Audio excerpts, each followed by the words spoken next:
আমল আছে। এই কোরআনুল কারীমের ভিতরে এমন একটা সূরা আছে, সূরাটা একটু বড়। সূরাটা কি একটু বড় সূরা। এই সূরাটা যদি তুমি পড়তে পারো, তোমার স্বামীর হাঁটুর উপরে মাথা দিয়ে কোরআনটা খুলে যদি তুমি পড়তে পারো, তোমার স্বামীর হাঁটুর উপরে মাথা দিয়ে তুমি ঘুমায় যাবে পড়তে পড়তে। এই সূরাটা পড়ার কারণে তোমার স্বামী এত ভালো হবে, জীবনে আর কোনো অন্যায় কাজে যাবে না। কি চাচা ঠিক আছে নি? দেবো নিবেন? চাচা মনে মনে কইতেছে তাড়াতাড়ি দেন। কি আমলগুলো জানার দরকার আছে না নাই? কথা কোন আছে? ওই যখন যুবক বাইরে ধীরে ধীরে আসতেছে, মানে দেখছি কি কাম হয়ে গেছে। দুই একজন যা বেরিয়ে গেছিল, মোটামুটি বাদ দিয়ে চলে এসেছে। আসেন ভাই, আপনারা তাহলে একটু আগে আসেন, যেহেতু আমলগুলো নিয়ে আমি আরেকটু আলোচনা সামনের দিকে যাবো। আসেন ভাই, একটু জিকির করতে করতে আসেন। আল্লাহ আল্লাহ লা ইলাহা ইল্লাল্লাহ জোরে লা ইলাহা।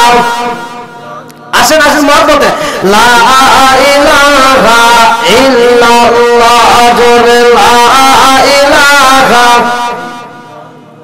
ও গো মাদার নবী গো সালামের পথ দেখা লইতাম জীবনে, লা ইলাহা ইল্লাল্লাহ লা ইলাহা লা ইলাহা ইল্লাল্লাহ মুহাম্মাদুর রাসূলুল্লাহ। সবাই বলুন সাল্লাল্লাহু আলাইহি ওয়াসাল্লাম। বন্ধুরা রে আমার নবী কয়, ওই পাগলটা আমি নবীর সাথে দেখা করতে আইছে। আর ওই পাগলটা যেই দিন আইছে গো, ওই দিন আমার নবী দরবারে ছিল না রে ভাই। আমার আল্লাহর নীলা খেলা বোঝা যায় না। ওই পাগলটা যখন নবীর দরবারের সামনে দাঁড়ায়া সালাম দিছে, ভিতর দিকে জবাব আসে রহমাতাল লিল আলামিন নবী দরবারে নাই। এই কথা যখন পাগলার কানে চলে গেছে রে, আমার জয়পুর হাটে জেলাবাসীরা ওই মুহূর্তে পাগলা জাগাই বেরে করছে। ওই আওয়াজটা শোনা মাত্র একটা কদমের সামনে মারাই নাই, পাগলা পিছন দিকে রওনা দিয়ে দিছে মায়ের কাছে। মা জননী সন্তানরা পায়া কই, বাবা গো ও বাবা, তুমি গেলা রহমাতাল লিল আলামিন নবীর দেখতে রে বাবা, এত তাড়াতাড়ি আইলা কারণটা কি? পাগলাই কান্দার কই, মা গো ও মা, আমি রহমাতাল লিল আলামিন নবীর সাথে দেখা করতে পারি নাই। মা গো আমি নবীর পাই নাই রে মা, আমি নবীর সাথে দেখা করতে পারি নাই, কারণ আমি যখন নবীর দরবারে প্রবেশ করব রে মা, এই মুহূর্তে ভিতর থেকে আওয়াজ আসছে নবী বাড়িতে নাই। এই কথা মাত্র শোনা মাত্র আমি একটা সেকেন্ড দেরি করি নাই। মা কয়, বাবা গো কেন দেরি করলা না? এইবার ছেলে কান্দার কয়, মা গো ও মা, আমি তোমার কাছে ওয়াদা দিছি আমি দেরি করব না।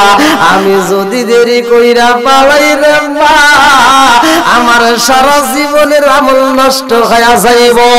ও মা, তোমার জন্য কষ্ট হয় রে মা, এক গ্লাস পানির প্রয়োজন যদি হয়, আমি যদি টাইম টু টাইম তোমার না দিতে পারি রে মা, আমি মালিকের দরবারে অপরাধী হয়ে যাব। ও মা গো, আমি মালিকের দরবারে কেমনে জবাব দেব? ওয়াকাদা রাব্বুকা আল্লা তা'বুদু ইল্লা ইয়্যাহু ওয়া বিল ওয়ালিদাইনি ইহসানা। আল্লাহ রে মা, তোমারে ভালোবাসার কথা, তোমারে ইহসান করার কথা, দয়া করার কথা, এটা তো আমার না, এটা স্বয়ং আল্লাহ। আর জোরে জোরে কন্যা সুবহানাল্লাহ। আরে মায়ের এত ভালোবাসার কথা বলেছে রে ভাই পাগলা, এই পাগলারে আমার নবী একটা পোশাক দিব, ভালো করে শুনে নাও। মা জননীর মতো ভালোবাসার মানুষ এই জগতে আর কেউই হতে পারে? জোরে কর।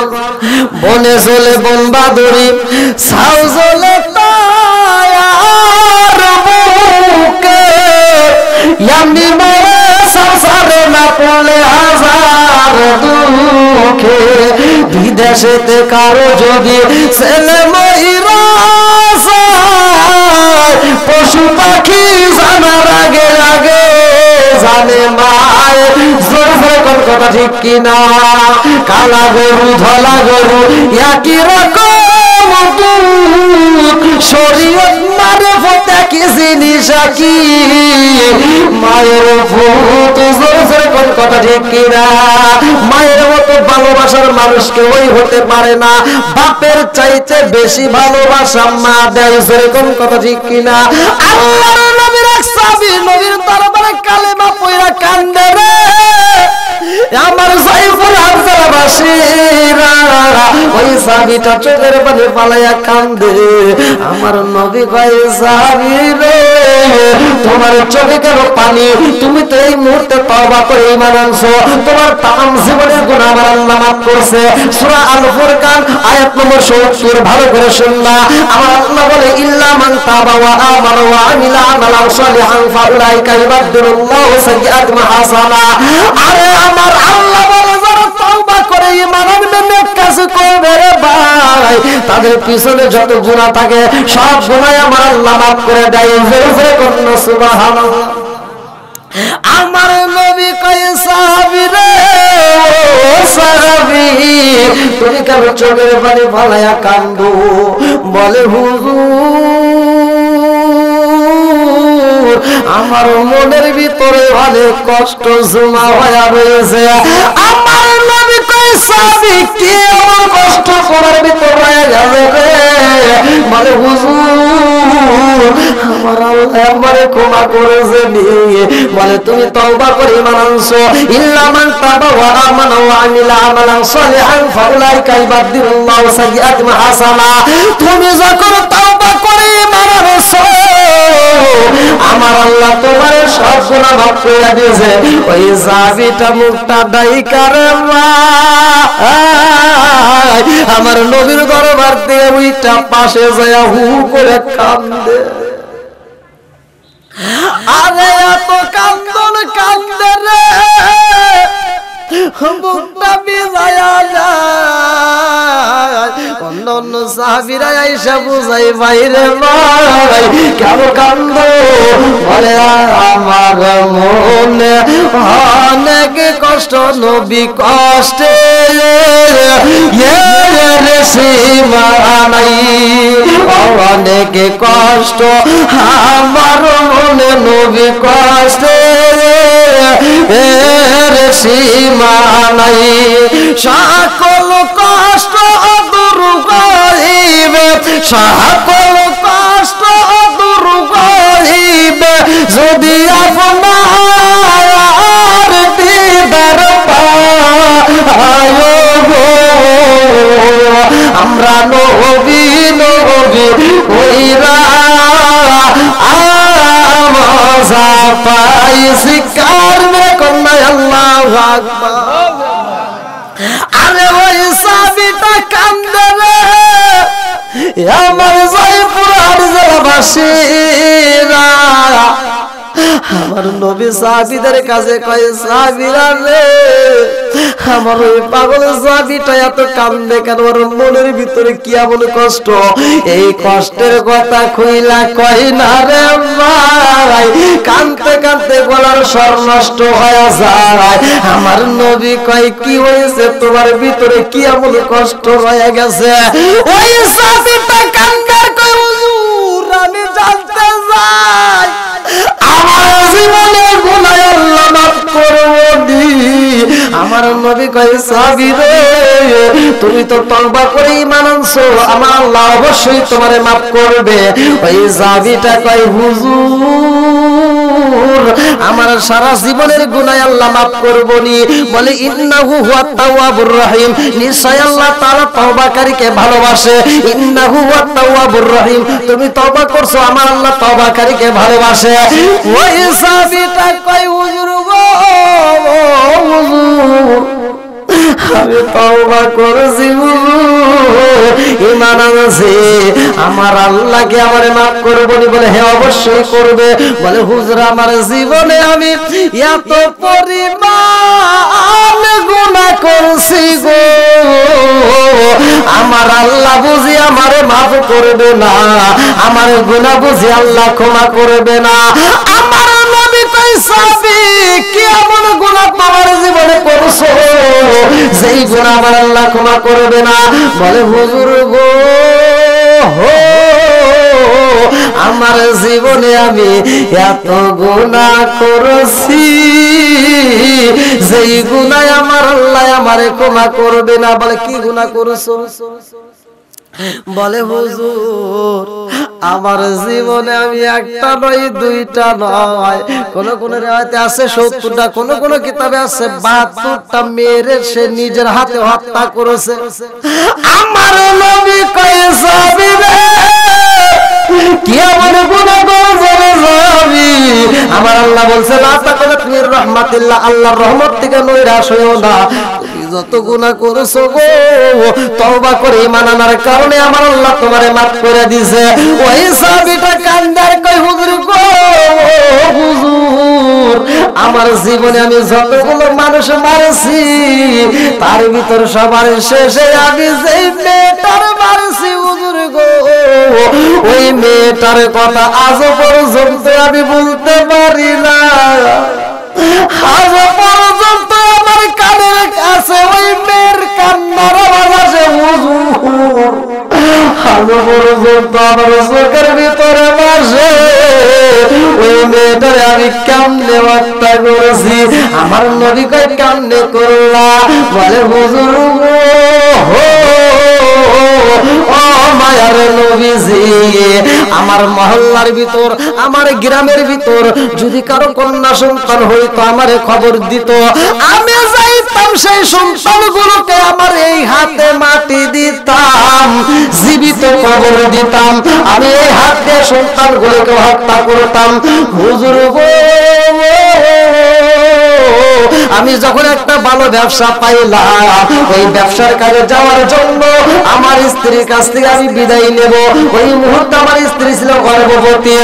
আমার স্ত্রীর বললাম ও বিবি রে, গভীর রাতে আমার স্ত্রীর মাথায় হাত বুলাই আমি বললাম বিবি আমি যাব সফরের ব্যবসার কাজে, ও বিবি আসতে আমার দেরি হইব, তোমার গর্ভের বাচ্চাটা যদি ছেলে হয় তাইলে রাইখা দিবা, আর যদি মেয়ে হয় রে বিবি এই বাচ্চাটারে ও বিবি নিজের হাতে হত্যা কইরা তার জিন্দা কবর দিয়া দিবা প্রয়োজনে। এইবার বিবির কাছে ওয়াদা করাইয়া আমি সহি লাগেছি সফরে হুজুর। 1 বছর নয় 2 বছর নয়, কোন কোন কিতাবে আছে 4 বছর, কোন কোন কিতাবে আছে 4.5 বছর পরে ওই ছেলেটা যখন বাড়িতে আসে ওই সাহাবীটা, আরে বাড়ির ভিতরে আসে রে ভাই, আমার আল্লাহর নীলা খেলা এমন সন্তান দিছে গো, মা জননীর কোলে যখন ফুটফুটে একটা বাচ্চা দেখা যায়, বাচ্চাটা হলো মেয়ে বাচ্চা। এইবার মা জননী চিন্তা করে আল্লাহ মানুষ সৃষ্টি করছে তুমি, ওয়াখালাকনাকুম আজওয়াজা, আল্লাহ মানুষ সৃষ্টি করছে জোড়াই জোড়াই, এর একটা উদ্দেশ্য আছে। উদ্দেশ্যটা হলো কি? আমার আল্লাহ কোরআনের কারিমের ভিতর সূরা জারিয়াত আয়াত নম্বর 56 আমার আল্লাহ বললেন ওয়া মা খালাকাতুল জিন্না ওয়াল ইনসা ইল্লা লিয়াবুদুন। আমার আল্লাহ কয় আমি আল্লাহ মানুষ এবং জিন জাতিকে সৃষ্টি করছি, আমি আল্লাহর একটা উদ্দেশ্য আছে, উদ্দেশ্যটা হলো কি? ইল্লা লিয়াবুদুন, আমি আল্লাহর ইবাদত করার জন্য। বন্ধুরা রে আমার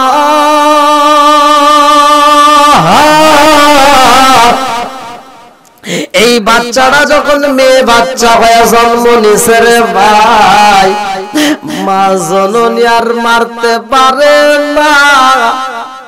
স্বামীর কথা রাখতে যায় সন্তানটারে যখন মারতে যায়, সন্তানের চেহারার দিকে তাকাইলে মায়া লাগে, চোখের দিকে তাকাইলে মায়া লাগে, ঠোঁটের দিকে তাকাইলে মায়া লাগে, আরে মুখটার দিকে তাকাইলে মায়া লাগে। এত সুন্দর বাচ্চা আমি কেমনে বাচ্চা করবো, কেমনে মাটি দিব বুঝে আসে না। স্ত্রীটা মনে মনে কান্দার কয় আল্লাহ এই সন্তানটার আমি কেমনে বাচ্চা করবো এটা বুঝে আসে না। আরে মালিকের দরবারে মনে মনে কান্দে আমি কেমনে হত্যা করবো, স্বামীর কথা কেমনে রাখবো এটা সম্ভব না। এই সন্তানটাকে আমি মারবো না। আমার স্বামী যখন বাড়িতে আইব তারে আমি মনের মতো করে ভালোবাসা দিয়ে বোঝাবো, এত সুন্দর মেয়েটারে আমি কেমনে মারবো। ও স্বামী গো তাকায়া দেখেন না, এই সন্তানটার চেহারার দিকে তাকাইলে আপনার চেহারার কথা মনে পড়ে। এই সন্তানের দিকে তাকাইয়া আপনার কথা মনে কইরা করে আমি তাকেছি গো, এই সন্তানটাকে মারতে পারি নাই।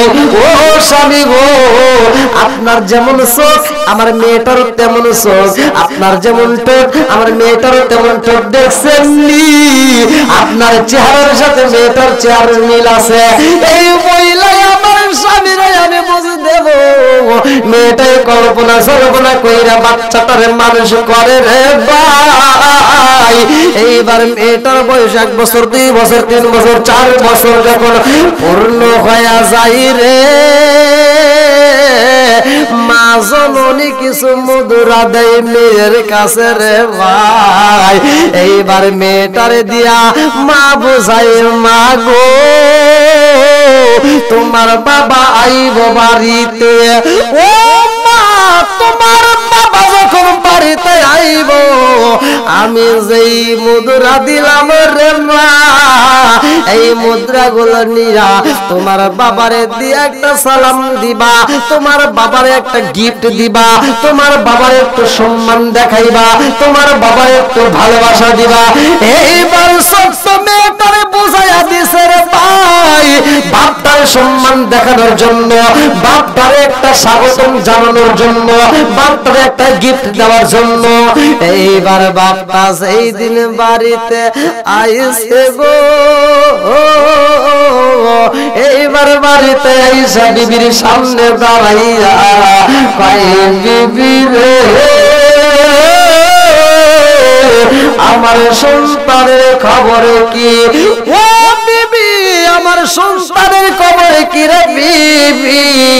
ঘরের ভিতর থেকে আওয়াজ আসে আব্বু গো, ও বাবা। এইবার বাপ কয়া যখন ডাক মাইরা দিছে রে ভাই, বাপটার ভিতরে শান্তি লাগে, কয় ও বিবি রে আমার বুঝি ছেলে সন্তান হয়েছে।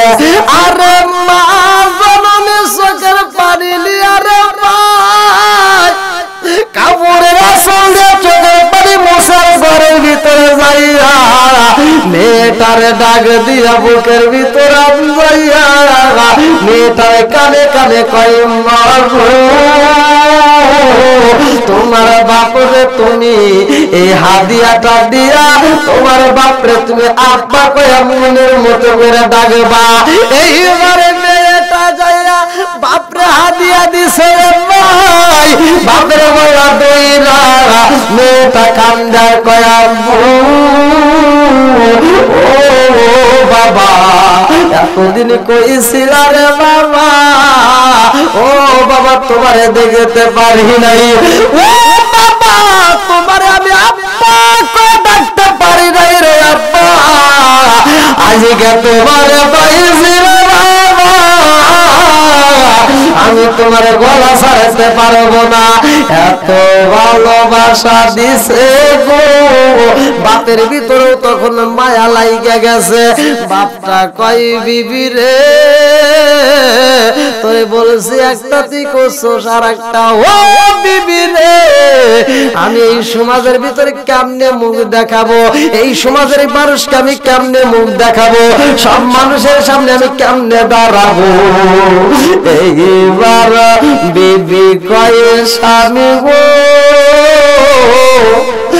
মনে কিছু নিবেন না গো স্বামী, আমি আপনার এত ভালোবাসি, আপনার কথা মনে পড়া সংসারটাকে আমি মারতে পারি নাই। ও স্বামী গো, আপনাকে আমি এত ভালোবাসি গো, এই মেয়েটারে যখন আমি মারতে যাই ওর চোখের দিকে তাকাইয়া আপনার চোখের কথা মনে পড়া যায়, ওর মুখের দিকে তাকাইলে আপনার কথা মনে পড়া যায়। ও স্বামী গো, আপনি একটু মায়াবী দৃষ্টি দিয়ে দেখেন, আপনার চেহারার সাথে আমার সন্তানের চেহারাটা মিল আছে। আপনি যেমন সুন্দর আমার মেয়েটাও সুন্দরী, এই জন্য তার নামটা আমি রেখে দিছি জামিলা। জামিলা শব্দের অর্থ সুন্দর। ও স্বামী গো, স্বামী গো, আপনাকে ভালোবাসি, আপনার চেহারার সাথে মিল থাকার কারণে তো আমি মারতে পারি নাই। এইবারে স্বামী কই বিবি রে চল চল চল, সকাল বেলা যখন স্বামী বাজারে যাই রে ভাই, ডাইনে যারা দেখে বামে যারা দেখে সব মানুষেরা ধিক্কার। মা বোনেরা, তোমাদের একটা আমল আছে, এই কোরআনুল কারীমের ভিতরে এমন একটা সূরা আছে, সূরাটা একটু বড়। সূরাটা কি একটু বড় সূরা। এই সূরাটা যদি তুমি পড়তে পারো, তোমার স্বামীর হাঁটুর উপরে মাথা দিয়ে কোরআনটা খুলে যদি তুমি পড়তে পারো, তোমার স্বামীর হাঁটুর উপরে মাথা দিয়ে তুমি ঘুমায় যাবে পড়তে পড়তে। এই সূরাটা পড়ার কারণে তোমার স্বামী জীবনে যত আকাম কুকাম করছে, বিশ্ববিদ্যালয় হোক, যে কোনো জায়গায় হোক, খালাতো বোন তালাতো বোন যারা যাই করুক না করো, পটা পট বলে দিবে, সব ধরা খা দেবো। আর তুমি আমলটা করার কারণে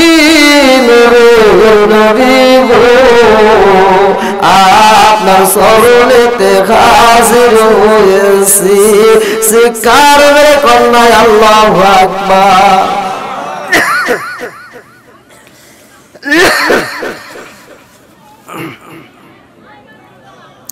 কি এখানে কি সমস্যা হচ্ছে নাকি? মহিলাদের পাশে মহিলা প্যান্ডেল। মা বোনেরা কেউ চিল্লাচিল্লি করেন না। এলাকার মা বোনেরা আমি জানি যে অনেক ভালো, অনেক ভালো, কিন্তু আপনারা যদি এরকম চিল্লাচিল্লি করেন এটা ঠিক হবে না। আপনারা কেউ কথা বলেন না, একটু সামনের দিকে আগে আসেন ভাই, আপনারা একটু কষ্ট আসেন। আমি মুসাফির, আপনাদের জন্য দোয়া করব ভাই। আমি এবার একটা আলোচনা নিয়েছি মহিলা পুরুষ সবাই খুশি হওয়ার কথা। আসেন আসেন। লা ইলাহা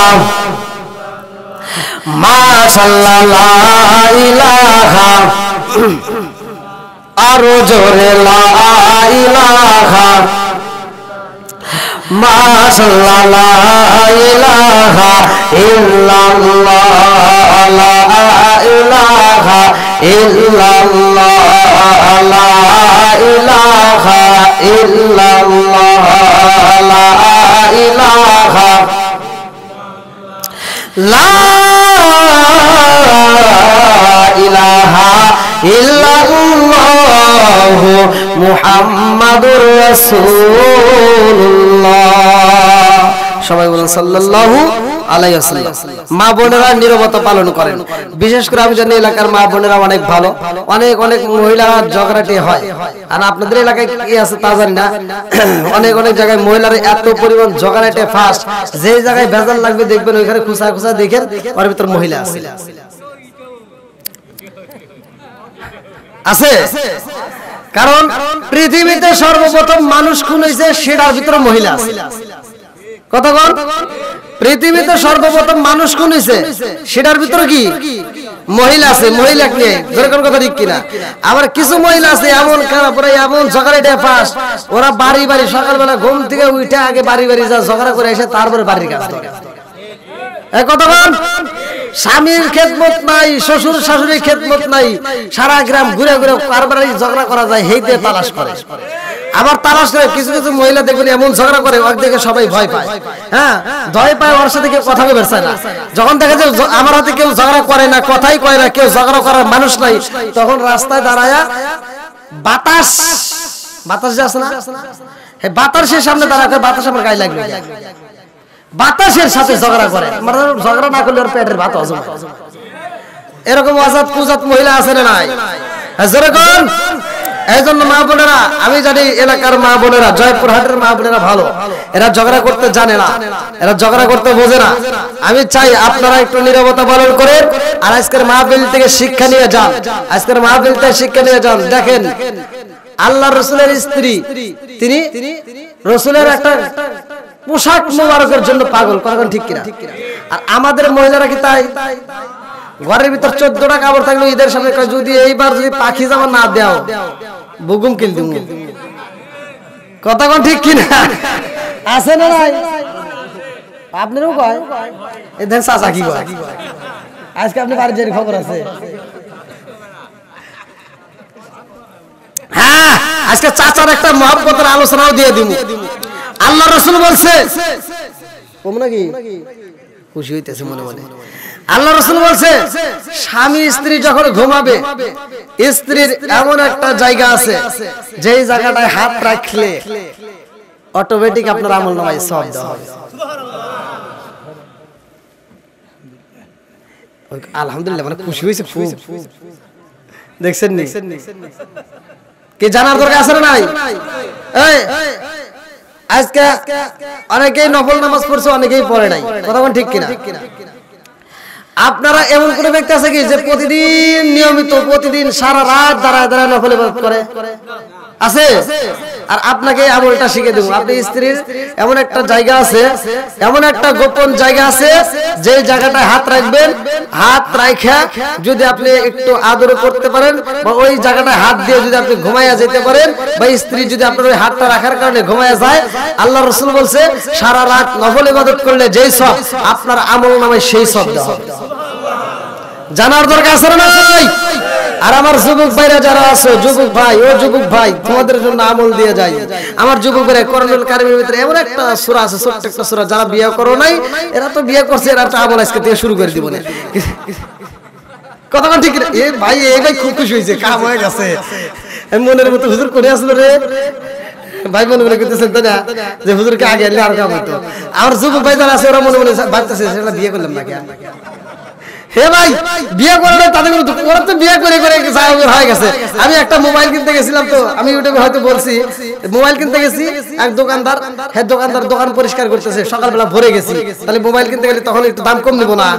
তো ববনির সময় তখন আমাকে কয় কি, কয় হুজুর মোবাইল বেচবো না। আমি বললাম কে? কয় না মোবাইল বেচবো না, আপনি জান। আমি বললাম ভাই দোকান খুলছেন তে মোবাইল বেচবো না, এটা কোন কথা হলো? আজকে আমার মৃত্যুবার্ষিকী, কথা কি বুঝছেন?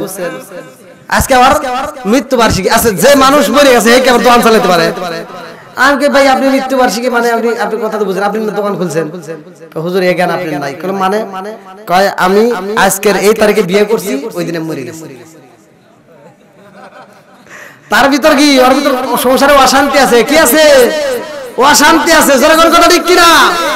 আমার যুবক ভাই, তোমরা এই অশান্তি ভিতরে ঢুকাইবা না, তোমরা একটা আমল নিয়ে যাবে। কোরআনুল কারীমের ভিতরে একটা আমল আছে, এই আমলটা যদি তোমরা করতে পারো, বাসর ঘরে যায় স্ত্রীর সামনের মাথার চুলটা এরকম ভাবে টান দিয়ে ধইরা, সামনের চুলটা নামায় একটা সূরা আছে, ওই একটা ফু মেরে দিবা, সারা জীবন তোমারে,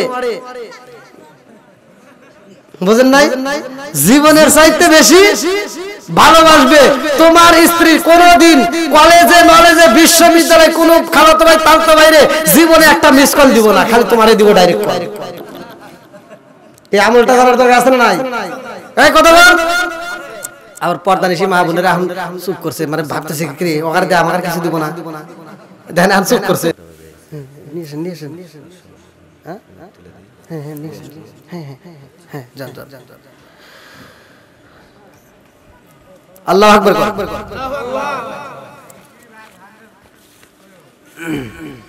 না যেহেতু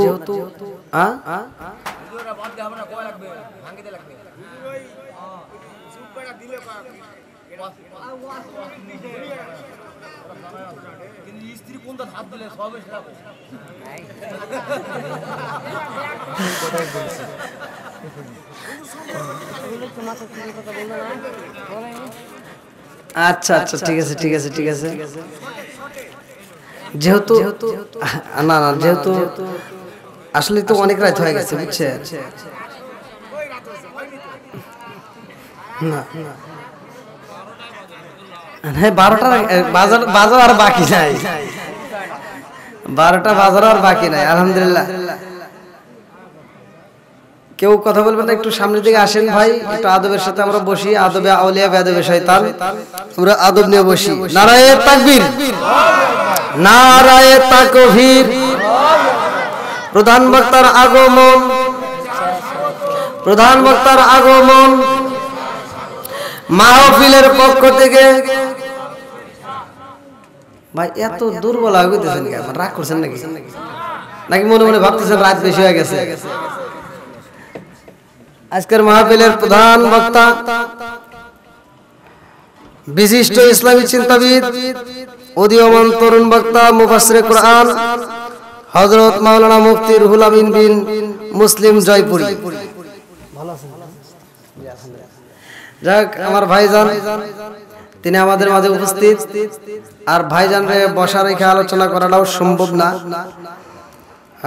আসলে মেয়েদের সম্মান দিছে আল্লাহ নাকি কোন মেয়েদের সম্মান কিন্তু আমরা দেই নাই স্বয়ং আল্লাহ দিছে নাকি কোন তো মেয়েদের সম্মান নিয়ে আমি কিছু কথা বলতে গিয়েছিলাম যাই হোক এবং মায়ের খেদমত মেয়েরা মা আল্লামা দাদা হুজুর রাহমাতুল্লাহ আলাইহি তিনি বলছেন একটা কিতাবের ভিতর আছে বসিরহাটের আল্লামা দাদা হুজুর একটা কিতাবের ভিতরে লিখছেন যে মেয়েরা তোমরা নবী হতে পারো নাই মেয়েদের ভিতরে কি নবী আছে হ্যাঁ তিনি বলছেন যে মেয়েরা তোমরা নবী হতে পারো না এইজন্য তোমরা আফসোস করতে পারো ঠিক কি না তোমরা নবী হতে পারো নাই এজন্য তোমাদের ভিতর কি আফসোস থাকতে পারে আমরা নবী হতে পারি নাই কিন্তু মা তোমরা কি হয়েছে তা কি জানো সেটা হলো তোমরা নবীদেরও মা জোরে কোন সুবহানাল্লাহ এজন্য তাদের দাম আছে না নাই আছে এজন্য আপনাদের মান সম্মান আপনারা বজায় রাখবেন আপনারা স্বামীর খেদমত করবেন 5 ওয়াক্ত নামাজ নিয়মিত আদায় করবেন আর বিশেষ করে আমার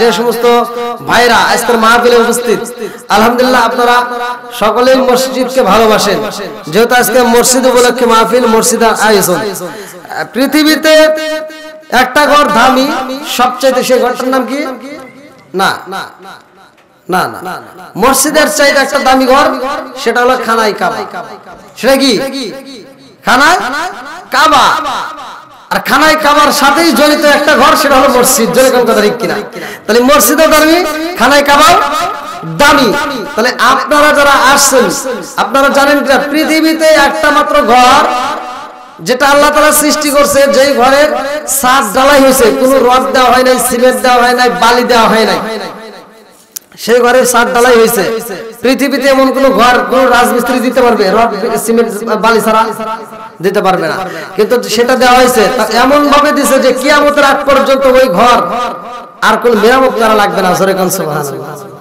তো সেই ঘরটা হলো খানায় কাবা আপনাদের এলাকার ভিতরে একটা মসজিদ আছে সেই মসজিদটাও দামি তো ভাইজানদের বসার আগে আমি আলোচনা করব না তবে আপনারা মসজিদে উপলক্ষে মাহফিল আপনারা অবশ্যই সময় দিবেন এবং মসজিদে দান করবেন আপনাদের কাছে আমার অনুরোধ আর আমি মুসাফির আপনাদের কাছে দোয়া চাই আমি আপনাদের জন্য দোয়া করব খাস করে আপনারা আমার জন্য মন থেকে দোয়া করবেন আমি আপনাদের মাঝে যতটুকু সময় আলোচনা করেছি আলহামদুলিল্লাহ যদি আলোচনার ভিতর কেউ কষ্ট পাওয়া থাকেন ক্ষমার দৃষ্টিতে দেখবেন আর আমি গুনাহগারের জন্য দোয়া করবেন আল্লাহ তাআলা যেন